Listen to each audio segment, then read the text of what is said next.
Alright guys, how's you going today? So I just gotta make some goddamn room in here. This bench is just packed right up with shit that you can't do other shit. So I got some no trespassing signs I have to fix and whatever else. You know, this one here completely blew off, so I gotta redo that and take my flag markers off because they didn't withstand the lifetime of the winter. So I got the new battery in for Big Red. I thought it was a Delco. Apparently not. I thought she said it was a damn Delco, but I guess not. It's whatever the hell brand this is. It's a little bit of a smaller battery. She said that they're smaller. They're just smaller than the Polaris ones, obviously, and they come with this. You get this little doohickey, I guess. I think it's supposed to actually hold the battery in place, but people say that you can use that as like a spacer. So, okay. What is this? I don't know what this is, but this is probably some kind of a warranty thing, I bet. We don't really read this shit, do we? Why am I opening it then for? What the hell's wrong with me?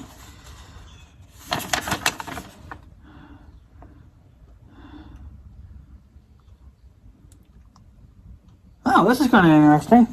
I might hang on to this. It says here that you can gauge what your battery life is at, or the percentage, based on your voltage. So supposedly if the battery is above 12.8, it's 100% charged, and then if it's 1260 or 12.6, it's 75%. 12.3, 50. 12, 25% life left, or 25% charged. 11.8, 0% charged. And I think I checked it with the multimeter and it said about 12.7, I think. Maybe a little higher. That's actually kind of interesting. I like that. They give you this little charge cheat thing kind of. It's kind of interesting. I've never gotten one of those, so that's kind of interesting. So I'm going to hang on to that. That's kind of. So this is it. So you can tell she's a skinny little doohickey. The one thing that I see that they already changed was how these are done. Where you screw in your things. These are actually permanent now, whereas on the old battery, they slid out, which I did not like. What are these? These must just be like little spacers. How do I get them out of there?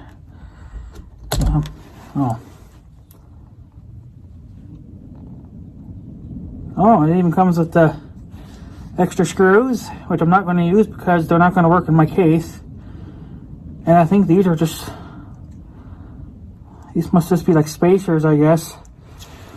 If you don't have enough, if you obviously don't have a lot of things hooked up and you got tons of slop in your wire or your connection, you can put these little spacers on, which I'm not going to do because I have so much crap on my four-wheeler that I had to actually get longer screws to fit my case. So these are not going to be any good, but I will hang on to them because I can use them as backups. You know, what I really could do if I really wanted to is I could disconnect the winch, but what if I want to use the winch if I get stuck or something? You know, then it's nice to have the winch. So, you know, it's a win and a lose situation. I would like to disconnect it because then I wouldn't be sending power to the winch or even to the switch at all times.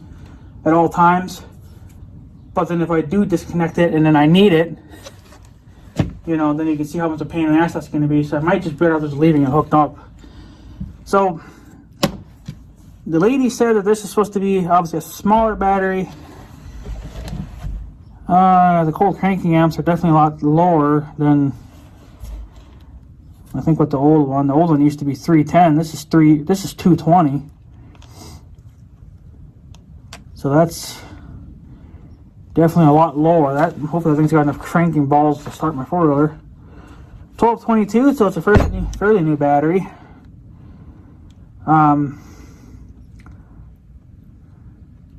Yeah. So I'm gonna go ahead and hook this bad boy up to Big Red. I'm not gonna do that with you guys here because I'm gonna have to probably dick around a little bit. It looks like I'm probably gonna need this. There's one in there now. That's a factory spacer, but I might need this too to give it a little bit extra oof up, you know. So, you know, you could use a board too or something, you know. But I'm just gonna use what I got for now. And this with that other one in there should be plenty. So, yeah. So I guess let me go do that, and then we'll find out if Big Red comes back to life or not, or if he decides to be a wonker piece of shit and not start. So, I did talk. This is another thing.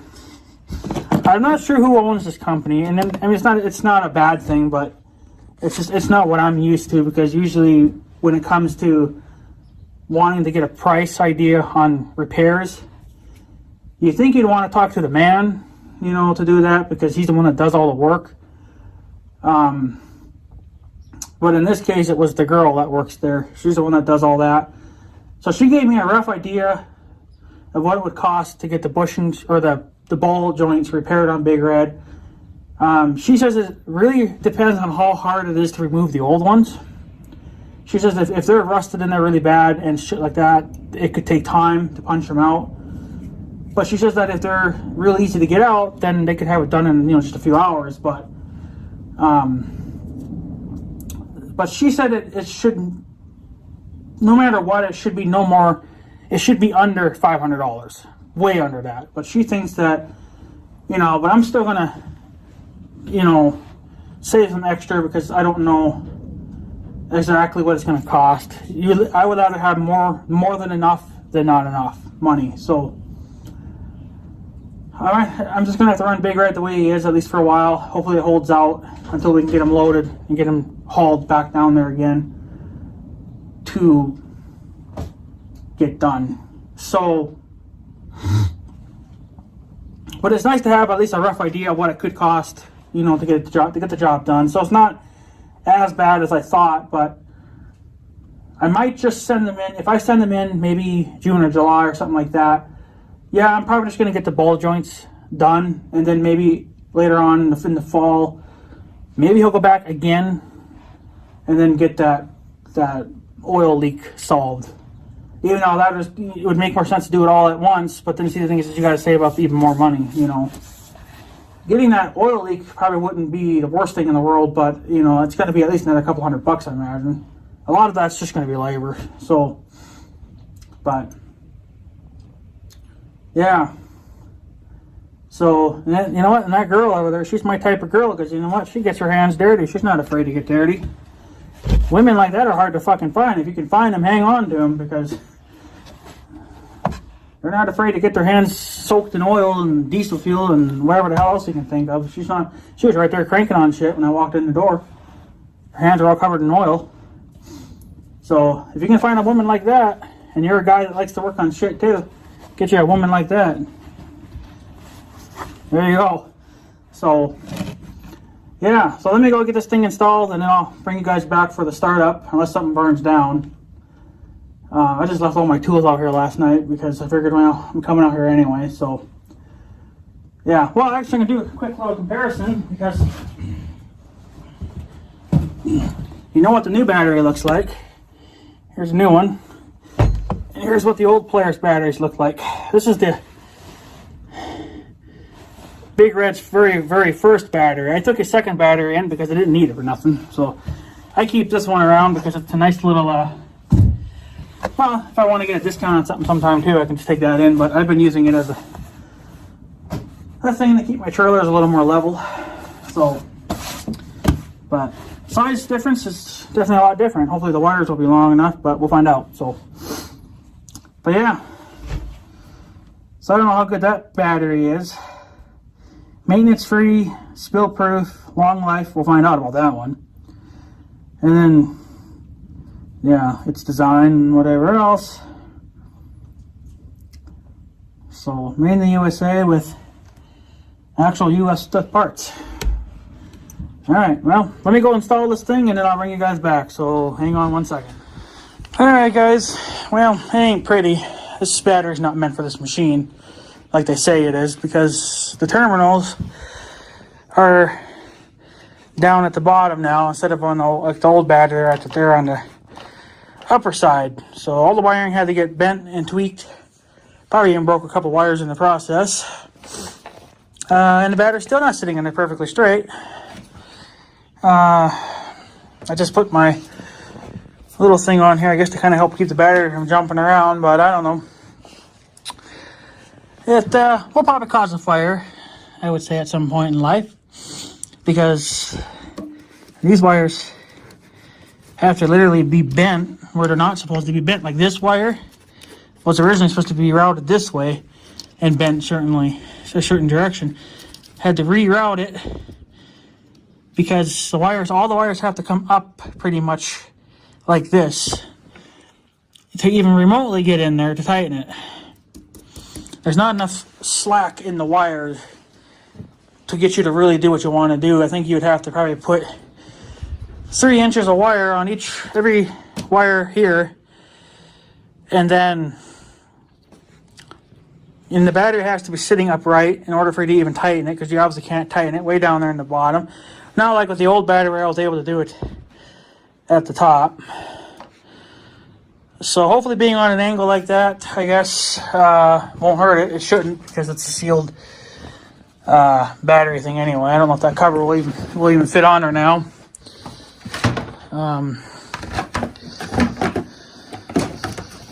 I guess I got to reroute wiring anyway, but make that stupid thing fit. But not ideal, not happy with it, but nothing I can do about it. So let's just see if Big Red will crank on his own. See if we burn any wires in the process. I got to reset all my... Alright, let's do this one more time now. Here we go.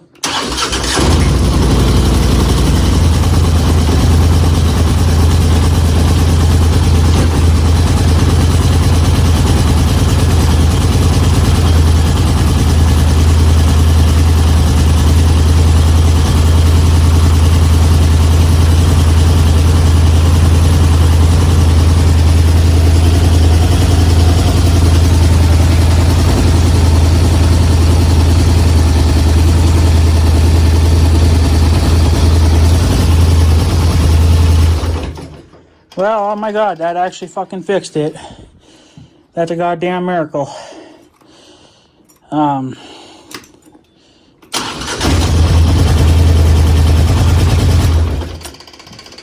god, it actually fixed it. Well, that was our problem then. She was a chooched battery. I'm not happy with this though. Probably won't hurt it. This is all plastic right here, so it can't really short out to anything plastic. This is just a spare wire, I think, for extra lights or something. I don't think I missed any wires, because I've done that like 3 times already. I've missed wires because it's just there's just too much going on here. So obviously the biggest wires, like this wire, red one, and this one here, obviously are for the starter. Well, this is probably just a ground here, but got one, I think this one's for the starter, and then this big guy here is for the winch.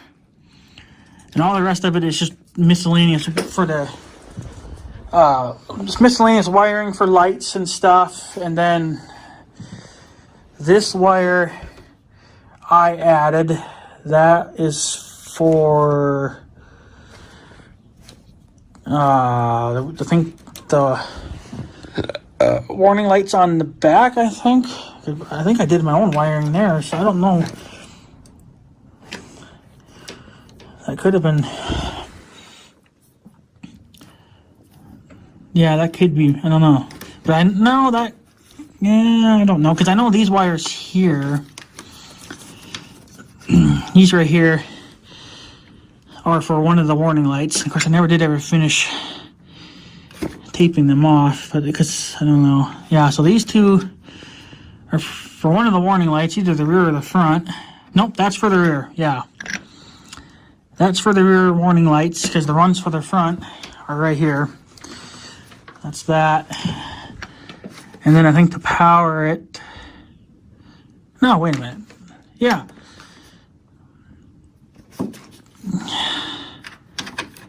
Yeah, I think these wires here, they go up to the switch. But then this one, I don't know. This might be a factory wire, maybe. But I got another set of wires like that are for, I don't know. I don't even know what's what anymore, but that's about as good as that's going to get, because it's not ideal for this machine, even though they said it would fit, but there's not, for the amount of wiring that I have, you know, there's not enough clearance there to get the battery completely flat, and there's not enough, there's just not enough, you know, there's just not enough room there for that. So, but I guess it's probably a battery that they figured they would try out, and, you know, but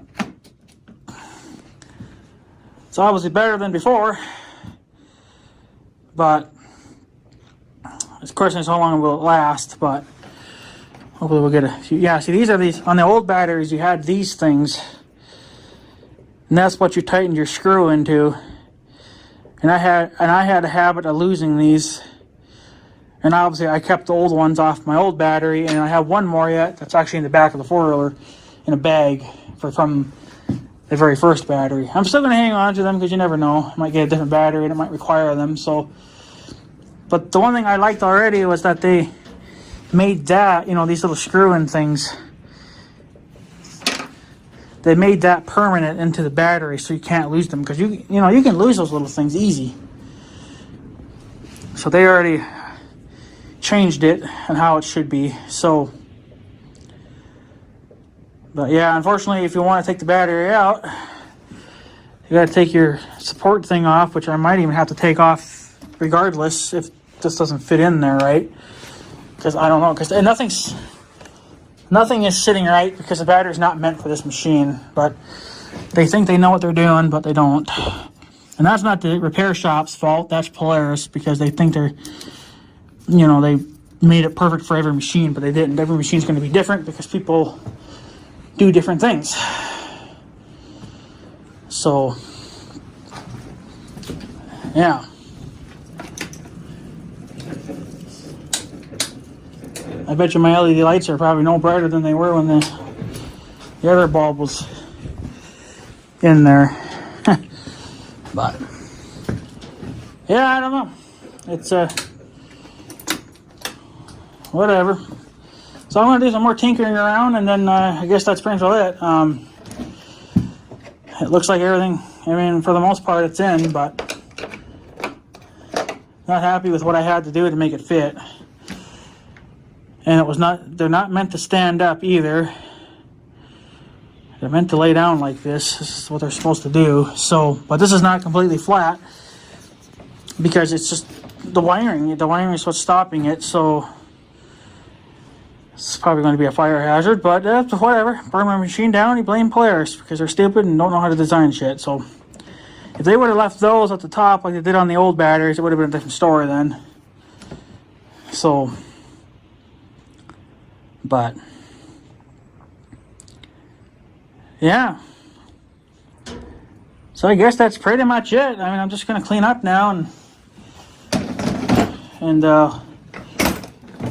charge up the new battery. I guess run it for a little while, charge it up, and then put everything back together to the best I can get it, and then take it for a spin, I guess, see if I start smelling burning wires. But if there was something going on, he would have smelled burning wires right away. But you know how that can go. So yeah, so I guess what I'll do, I gotta clean up a little bit, but yeah. So I didn't need any of this mess, but I'll hang on to it anyway because I'll put it in the 4-wheeler with the other battery stuff. So in case we need it for something, then at least we'll have it on the machine when we do need it. So I guess the one thing we could have tested was the warning lights to make sure that they're all hooked up and didn't break any wires. Yep, the rear one's flashing.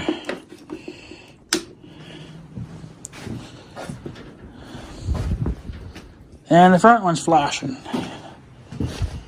Alrighty.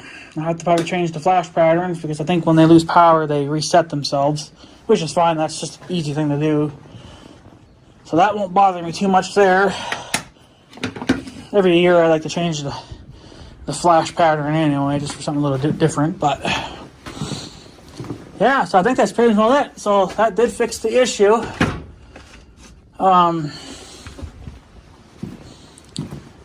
Yeah, I guess what I'll do sometime, I gotta put the body panel back on. We'll worry about that some other time. Put this back on. I don't know, I may have to take this off because I think that's not even in there like it should be. But nothing I can do about that. So I don't know. Yeah. I guess that's pretty much it. I mean, I guess it works. So I guess whoever was saying that your battery's fucked, I guess they were right. Of course, the young guy said that too. If more than one person saying the same thing, well, then it's got to be true.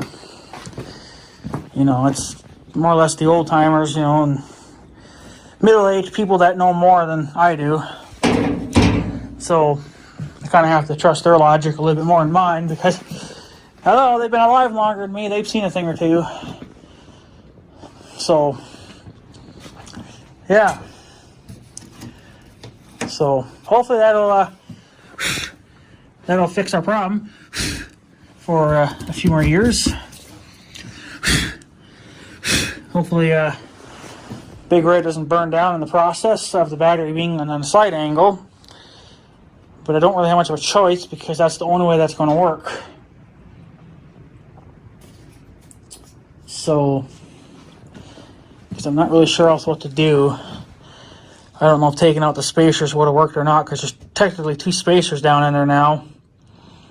One is a factory spacer and the other one was the one that come with the battery, but I don't think that was really a spacer. That was probably just more or less a protection thing for the battery during shipping. So, but I put it in there. It's like an extra spacer anyway, to maybe kind of help it out a little bit. I don't know. It's in there pretty good. I mean, it's not going to go anywhere, I don't think. You know, and with this here, or this here, it should be all right. And then this on top of it, well, that can't really go anywhere. So, yeah, I guess that's pretty much it. I'm just going to go ahead and put this cover back on. And we'll see if that takes care of the problem and whatever else. See, well, it's fixed the problem, obviously, because it started, but let's see how long it'll last before it burns the machine down. Because I'm not happy with this, but I don't have a choice. It's not touching anything metal, and I don't think it's going to fall any further than that because it's, I think, sitting on something. So I don't think it's going to go any further than it already has. I mean, I can't do any more than that. Though I think the wiring is what's probably holding it, but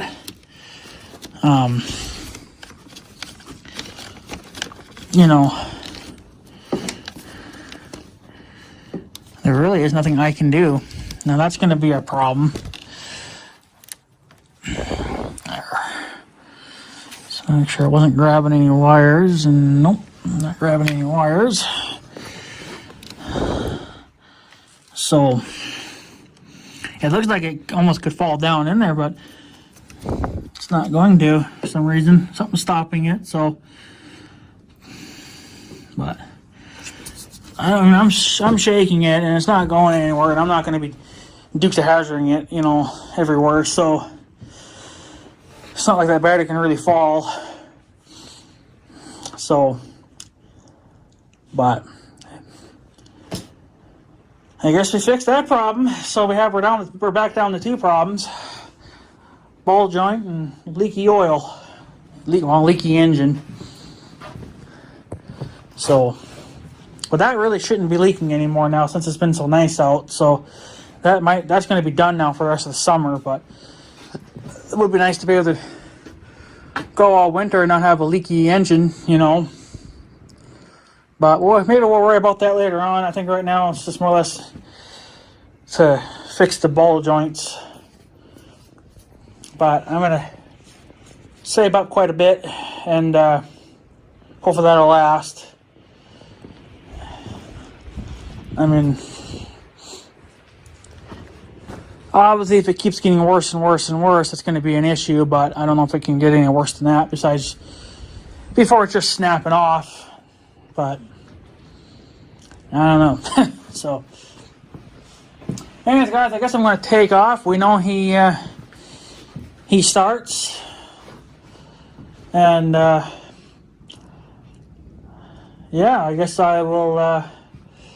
Like I said, I'll put all that back together, start them up one more time, let it run for a little while, take it outside there, and I'll take it for a spin. I'll go check up on the river again. I might as well. But hopefully the ball joint don't give out. But I think this tire's flat too, I think. No, it feels like it's alright, I guess. I don't know. I gotta get my air gauge thing out here and check tire pressure again, but you know how it goes. But yeah, so I guess, guys, that's pretty much it. So we did fix our starting issue.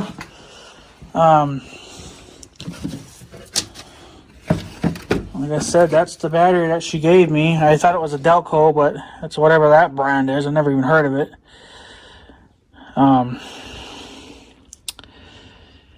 So it's a ETX 15, but it's got a little bit less power than the old one, so that's not great news if I want to run that winch. I'm not going to be running that winch obviously too hard, you know, just before when I get stuck or have to run the blade, but whatever. Don't like the fact that it's less cranking amps than what I wanted, but whatever. He still seems to crank up just fine, even with a little. Well, that was cold cranking amps though too. That 210 or 220, whatever it is. That's cold cranking amps. It's obviously going to be a little bit more in the summertime, but I mean, in the wintertime, I don't know.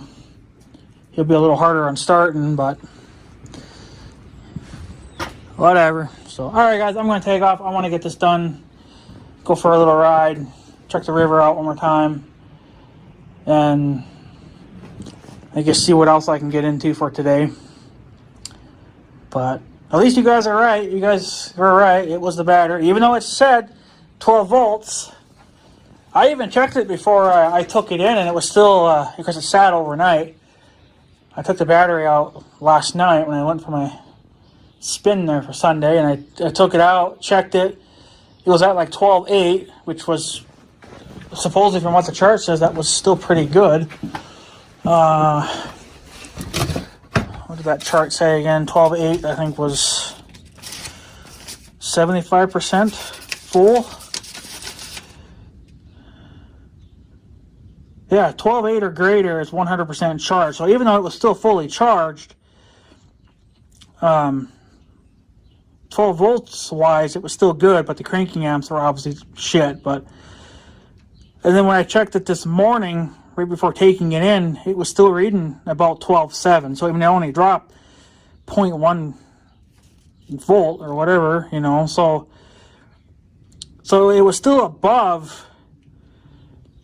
It was in between 75 and 100, so probably like 85%, you know. So it was still fully charged even when I took it in, but it was the cranking amps that obviously were shit, and that's why the machine wouldn't fire up.